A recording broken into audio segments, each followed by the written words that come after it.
want to say again, I'm glad you guys are here. For those of you who are online watching, getting a little bit of a different angle than normal because I realized after last week that where I put the camera was not good. So we moved it. We kind of hung it from the ceiling a little bit. So we're just a little redneck around here. Maybe a little bit. I don't know. But anyway, that's okay. Innovative. Yeah, innovative. There, I like that better. That's actually sounds like it's a good thing. But at any rate, guys, I really want to dig back in. And this is just such an awesome and amazing story in John chapter 11 that we're going through. Trying to tie this into the whole book of John, which I just want to encourage you guys that whenever you're reading the Bible, it's really easy, especially if you've run into a really good verse. Just take that verse and you're just like, wow, this is an amazing verse. I'm going to dwell on this verse today, and maybe for the week or month or something. I don't know, but we have this tendency to take something out of the Bible and probably run into, especially with the way we tackle Bible readings. And I've done it many, many times. There's nothing wrong with it, but we often just like, okay, God, what do you got for me today? Let's flip to page 552, and I'm going to read in Isaiah chapter 5 today. And like I said, God's spoken to me through that. There's nothing wrong with it, but when we skip around like that a lot, it's kind of hard for us to get the big picture. And so when you're looking at the Bible, I just want to encourage you not just beyond asking the normal questions like, okay, what is this saying? What does it mean? And then, of course, how do I live it out? But, okay, what does this mean within the context of just a few verses in front of it, a few verses after it? Look at the context of where it fits in the whole book, whether you're reading John or Isaiah or whatever. And then where does this fit into the whole of the story that the Bible's telling us? Because that's honestly I think our biggest problem is that we kind of have gotten used to the idea that there's 66 books in here, and we call the Bible a book, but really it is like a library, and so we take it as a library, and so we get, okay, this is the main idea of John, this is the main idea of Revelation, this is the main idea of Psalm, whatever we're looking at, we kind of take. And we get these ideas and we separate them into different places, but we fail to take them and just gather them all. And it's a simple case of we can't see the forest for the trees, to use the old cliche. And so I just want to encourage anytime you're reading the Bible, stop and put things back in the context of where it's sitting in that book, where that passage that you're reading fits into the whole book of what you're reading, and then where it fits into the whole story of Scripture. So put it in context. And so the reason I say that is that I'm trying to get this whole miracle of Lazarus and not just rip it out of the Bible and say, oh, hey, this is a really cool miracle. And it is. But I want us to understand it in what John's trying to point out, in what he's trying to accomplish in our hearts and the messages that he has for us. And I want to go back in John chapter 20. I didn't plan on reading this. But John chapter 20, very end of that chapter, right before chapter 21, verse 30, it says, the disciples saw Jesus do many other miracles and miraculous signs in addition to the ones recorded in this book. But these are written so that you may continue to believe that Jesus is the Messiah, the Son of God, and that by believing in him, you will have life by the power of his name. And a lot of scholars have kind of taken that to be like the thesis statement. You guys remember that from back in high school or college. Thesis statement is kind of a big idea. It's that one sentence summary of what it is you're writing about. This is John's thesis statement. And it's all written so that we would believe, so that we wouldn't forget what it is that he's done for us, so that we would be able to remember and live our lives around those beliefs. Because if we really genuinely believe something, we live our lives around it. We believe that we're not going to eat if we don't go to work, bring home a paycheck, and go to the grocery store and fix the food. We have those beliefs, and so we do them, and so we get to eat. And we shape our lives around that. Not very often is somebody going to walk along the street and hand you a winning lottery ticket and say, look, you don't have to work again. Most of us understand that, we got to work in order to live. And so we do. We shape our lives around that belief. But John's saying that all these miracles, including the miracle of Lazarus, or maybe the miracle of the person who had been born blind that God healed, that Jesus healed, and made him to see again. All these miracles that he's talking about in this book, he's saying these are like the core of what I believe, and therefore, in this case, God believed that we needed in order to continue in belief.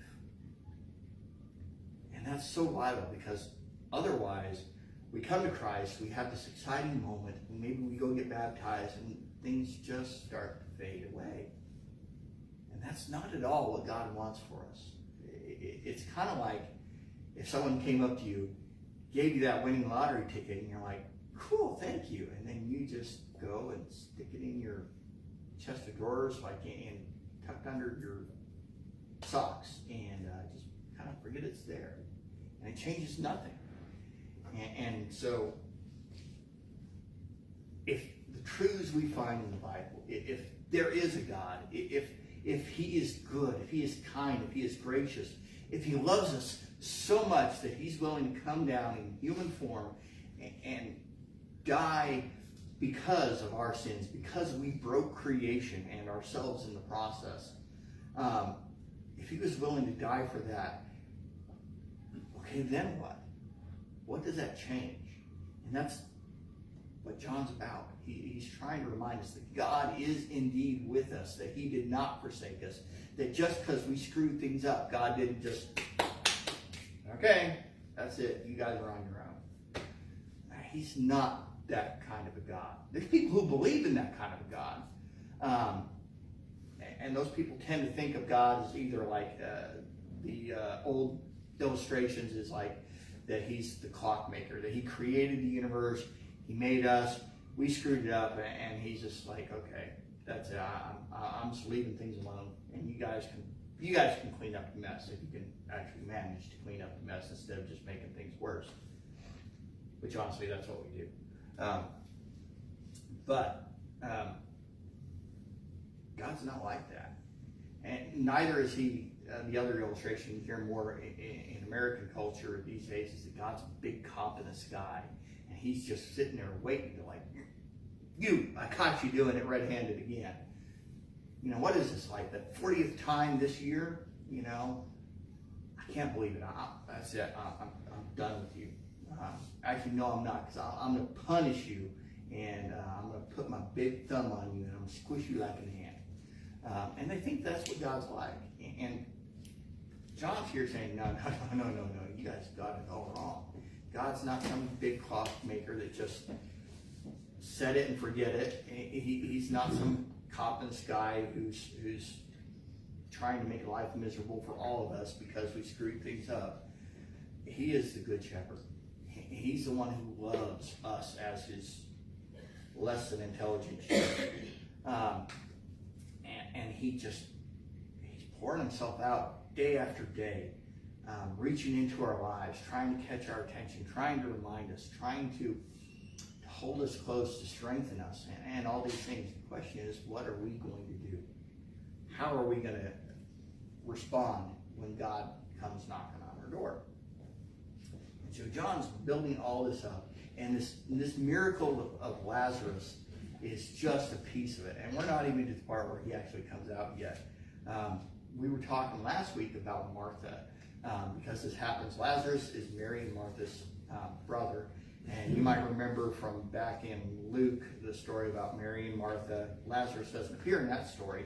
But Mary and Martha, Jesus comes to visit, and Martha's running around like a chicken with her head cut off, trying to make sure everything's perfect and everything's in place, that there's food. She's trying to be a good hostess, which is a good thing. It's not a bad thing, I don't think. But there was a better thing, and her sister Mary latched on to that better thing. It's like, I'm sitting in the presence of the Messiah. I'm staying right here. And as important as it is to try to fix food for the guests, it's more important that I take this in. And so that was one story we have with them. And then that brings us to this story with Mary and Martha having sent word to Jesus that their brother was really, really sick. I mean, it's like, and they're saying, Jesus, please hurry, come heal Lazarus. And Jesus doesn't. Matter of fact, he waits around where he's at for 2 days. And finally, when he says that, okay, let's go to Judea, to Bethany, which is 2 miles down the road from the crowd that was trying to lynch him just a little while before this, and put himself in danger. And he basically just tells the disciples, it's a good thing that I didn't go heal him immediately. It's good for you. You guys are going to be stronger believers because of what's going to happen. And so they do. They finally pick up. They go to Judea, to Bethany. Martha sees Jesus in the distance, and so she goes out to greet him, and she basically just lays it on him. And there's not a whole lot of, hi, Jesus, how are you? Hate to say it, but Lazarus died. So we already, wrapped him up, embalmed him, or whatever it is that they did, and put him in a tomb. And so basically you're here after the funeral. She didn't say anything like that. Matter of fact, when she did, she kind of met him with an accusation. Verse 21 in chapter 11 says, Martha said to Jesus, Lord, if you had only been here, my brother would not have died. She meets him with an accusation. And to be honest, from the human perspective, I get that. If I had put all my hope in someone coming along and healing my brother, and it didn't happen, I would be disappointed. I would be hurt. And so what they have is a perfectly human reaction. I'm not trying to cast blame on her for this. But Jesus has this conversation where he basically says, do you believe that I can raise him from the dead? And she's like, yeah, I believe he's going to rise with all of us when, on the last day, we're all going to rise up. We're going to be with God forever. Yeah, I believe that, God. Jesus is like, no, that's not what I'm talking about. And he gives this very big and bold statement. See, it's verse 25 says, I am the resurrection and the life. Anyone who believes in me will live even after dying. And everyone who lives in me and believes in me will never die. And he asks a very pointed question. Do you believe this? And that's when it clicks. Because if you stop and you think about it, what Mary and Martha had sent for was a healer. It was a doctor. But they knew he was more.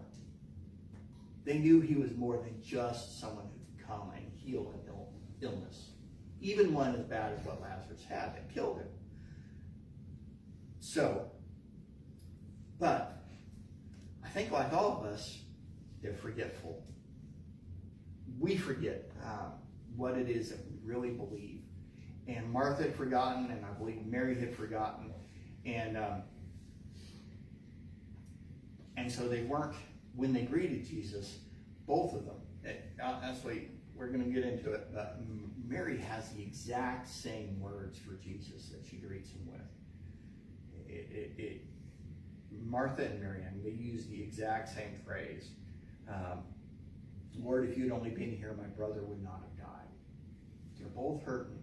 They both talked it over, I'm sure, just in the course of the conversation the last 4 days that Lazarus has been dead. But that's where they're at. And in the midst of grief, in the midst of hard times, we have this tendency to forget. And Elijah, if you would bring up the title screen again real quick. There we go. And that's why we kind of landed on this for a series title. It's When God Works Through the Brokenness, because we see the brokenness of the situation. We see the brokenness that Lazarus died. We see the brokenness of unbelief and just everything that surrounds this. And to say that there's pain in the situation is obviously an understatement. There's no doubt in my mind that Mary and Martha love their brother dearly, and they should. So they're hurt. And when we hurt, we tend to forget the goodness of God. We tend to forget the power of God. We tend to forget something about who He is. And that's what I believe happened to Mary and Martha. So let's go ahead and get into the passage that we're looking at. So we're going to start in John chapter 12. And this is the last part of the conversation with Martha and Jesus. And we're going to start in verse 27. And we're just going to go into this. It says, so after Jesus asks her, "Do you believe this, Martha?" She says, "Yes, Lord," she told him. "I've always believed you are the Messiah, the Son of God, the one who has come into the world from God." Then she returned to Mary. She called Mary aside from the mourners and told her, "The teacher is here and wants to see you." So Mary immediately went to him. Jesus had stayed outside the village at the place where Martha had met him. When the people who were at the house consoling Mary saw her leave so hastily, they assumed that she was going to Lazarus' grave to weep. So they followed her there. When Mary arrived and saw Jesus, she fell at his feet and said, "Lord, if you had only been here, my brother would not have died." When Jesus saw her weeping and saw the other people wailing with her, a deep anger welled up within him, and he was deeply troubled. "Where have you put him?" he asked. And they told him, "Lord, come and see." Then Jesus wept. And the people who were standing nearby said, "See how much he loved him." But some said, "This man healed a blind man.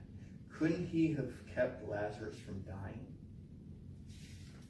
And that's as far as we're going this time. And so what we have here is a situation that's a result of the fall. You can trace the trouble here right back to Genesis chapter 3 with Adam and Eve throwing away what God had given them, which was not so much a garden, although they lost that in the process, but it was that unbroken relationship with God, that unfiltered relationship with their Maker, literally walking and talking with God, that trust, that faith, that belief that they had. And it was a belief born out of experience. I mean, there's no reason to think that Adam did anything other than open his eyes to the world and see his Maker, whether directly or perhaps just through the beauty of creation. But I'm pretty sure Adam and Eve's first thoughts were of God. And they didn't have anything coming in between them and the Father. And that's the way it was supposed to be all along. And you look at Adam's and Eve's lives, and we see that they lived hundreds of years, over 900 years. And yet, when you go into that and you see the passage where God takes the Garden of Eden up into heaven. And the reason he does that is because not so much all the ease of the fruit and everything else in it, but in the middle of that tree was not just the tree of the knowledge of good and evil that they ate from, but there was another tree called the tree of life, which as far as we can see was providing whatever we needed in order to not die physically. Maybe I'm wrong on that. Maybe it was a little more symbolic than that. I don't know. But whatever it was, God said it's not good anymore for man to live forever. And if you stop and you think about it, if you can probably think about somebody who's gotten older in age, to where they're having to wrestle with infirmity of like arthritis and whatever else. And you see some people, it's just funny to me how people generally go one of two directions in older age. That they almost always grow grumpy and bitter and irritable, or they just get to be really happy, and they're looking for every way to make somebody else, make their day better, make their life better or something.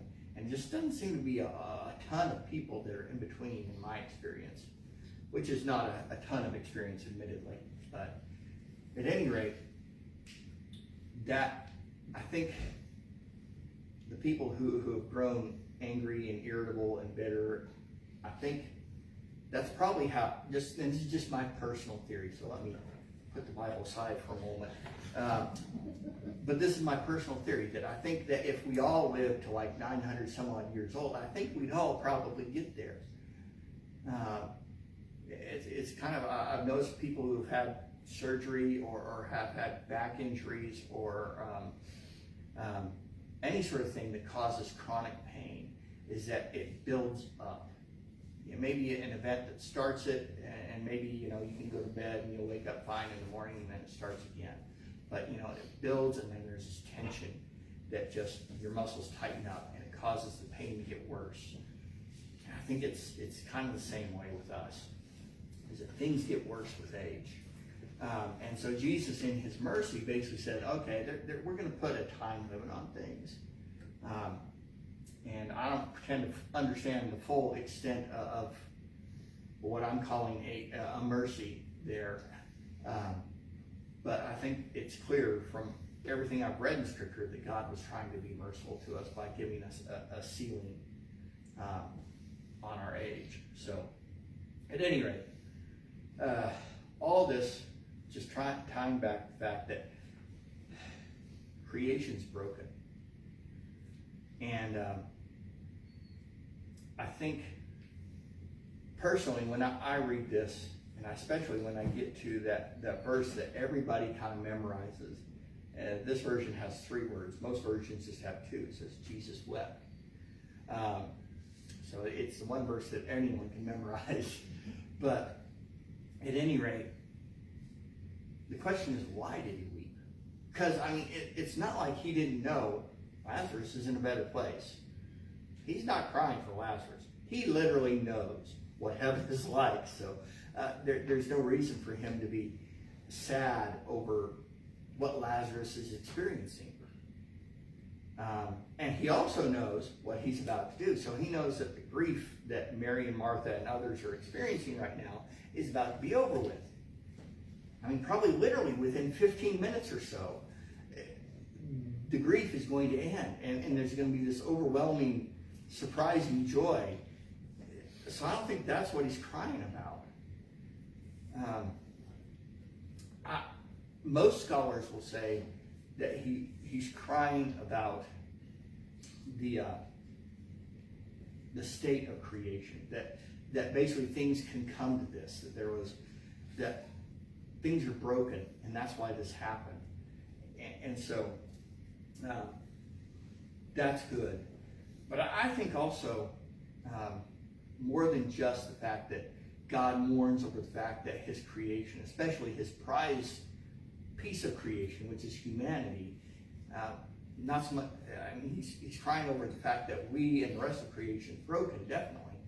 But I think Jesus is also crying because in the midst of everything that's going on, in the context of all the miracles he's done, people are just asking this question that, just like Martha said, Lord, if you had only been here, my brother would not have died. Or at the end of the passage that we just read, some said, this man healed the blind man, couldn't he have kept Lazarus from dying? They're just focusing on this miraculous healing thing, and they can't get the big idea of who Jesus is, or they've forgotten. I think Mary and Martha both understood, but they just forgot in that moment. And they were willing to settle for Jesus as a healer instead of the whole picture of who God is. And that's a big thing.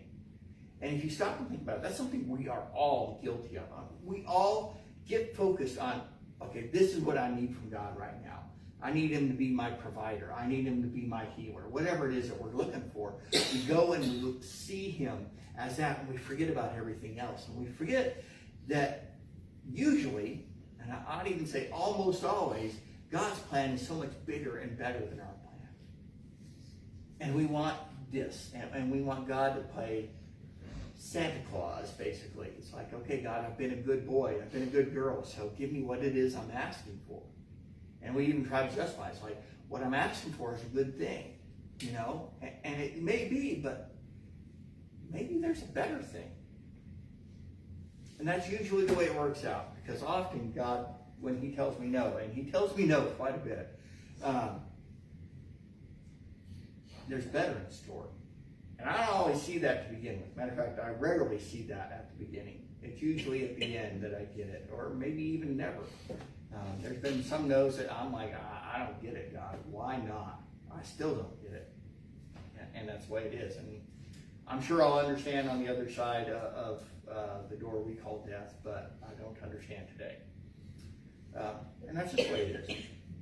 But Jesus is weeping over the brokenness, and I think he's also weeping over the unbelief that's just absolutely surrounding him. Martha greets him with unbelief.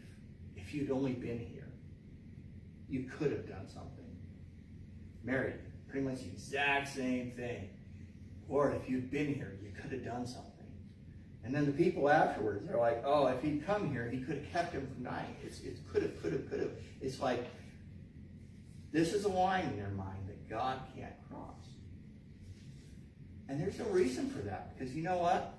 There were 3 times in the Old Testament that God raised somebody from the dead. 3 times. They knew this. These aren't small little stories in like the book of Habakkuk, which is like most people don't even know how to pronounce that, much less what it says. But these are this is the prophet Elijah and the prophet Elisha, that they both, through the power of God, were involved in somebody being raised from the dead. Matter of fact, the power of God was so powerful in Elijah that when a dead person was thrown on top of Elijah's bones, so Elijah's dead already, has been for a long time, they threw a dead body on top, and this guy comes back to life. Big stories. They knew. They had no excuse not to know. Death is not the finish line when it comes to God. But here they are. Mary and Martha, at the very least, believing that Jesus is the Messiah, that he has the power of God at his fingertips. And they just can't get past the thought of, you could have healed him if you'd been here. But it's not even Mary and Martha. It's not even the people who are there trying to console Mary and Martha. If you look earlier, the disciples, I'm going to back up verse 12. It says, the disciples said, Lord, if he's sleeping, he will soon get better. They thought Jesus meant Lazarus was simply sleeping, but Jesus meant that Lazarus had died. So he told them plainly, Lazarus is dead, and for your sakes, I'm glad I wasn't there, for now you will really believe. Come, let's go see him.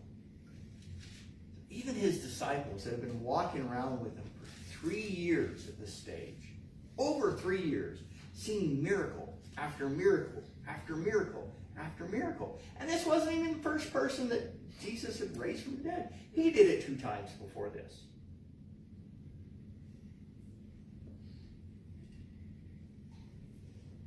And still, the disciples can't wrap their minds around it. Mary and Martha can't wrap their minds around it. The other mourners cannot wrap their minds around what Jesus could do. And so you start to see, why is it that the Apostle John, when he was writing this account, why is it that he wrote it? Why did he pick this? So that we could believe. Because here we are, reading a story that's chock full of people who can't seem to get their belief together. They can't get it. They're just totally focused on this simple fact that Lazarus died. And that's what we do. We get focused on the fact that's in front of us. And we forget who it is that we're going with. I'm almost never pick out music with the message in mind. I pray about it, and I ask God, okay, what songs do you want to hear this week? But just look at what we did. We did a song, Oh Great Love of God, which has the line, you won't be denied, we will rise and will sing forever. Next we sang Remember. Oh, my soul, remember who you're talking to, the only one that death bows to. That's the God who walks with you. Next, in the middle of the mess, or perhaps in the middle of the brokenness, there's majesty. And to the middle of our plight came the King of Kings. And then all it comes down to, his name is Jesus. That the King is in the room, the healer's in the room, the Savior's in the room. And all this, I'm just going through it, practicing things this morning. It's like click, click, click. Everything's just, God's just showing me, this is why we're doing these songs. Because we are forgetful. We don't remember what God's done. Or we get so focused on this one little fact. We get tunnel vision and we forget the big picture. That God has a plan that's bigger than we can think or imagine.